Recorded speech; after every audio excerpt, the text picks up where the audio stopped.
Truthfully, when I woke up from the ablation, I had no pain. I was not nauseated. I was just hungry. My name is Fran Church, and I live in Wautoma, Wisconsin, on a lake called Crystal Lake with my husband, John. We like to walk down the road together and just watch all the changes that nature, gives us. We like to go out on the pontoon boat. There is a mystique about this lake. The people that live here don't ever leave. I received the phone call from Dr. Daniel. John was sitting there with me, and I didn't panic.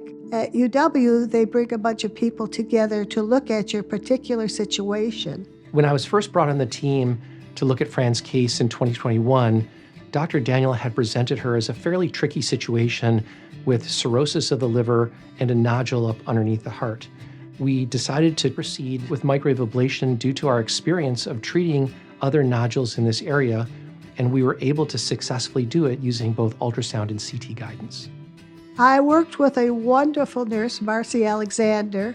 She was so wonderful in contacting me, following up, scheduling all my appointments, explaining each appointment as she scheduled them. I get to be the advocate for ablation and taking them through all of this scary stuff they've just been told, reassuring them that we will be able to take care of them and get them through this. I couldn't have been happier.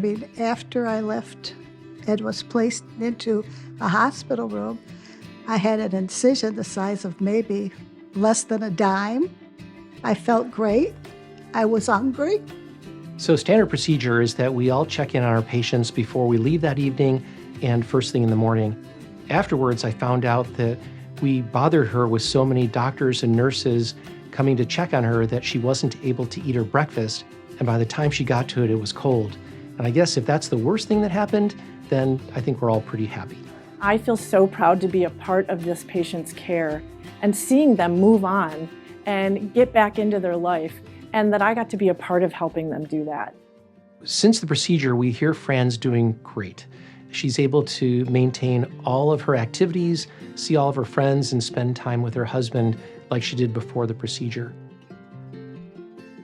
I'd have to say grateful was a soft word. I'd have to find a much harder word to tell you how thankful I am for the ablation procedure, because I have continued my life, and it's wonderful.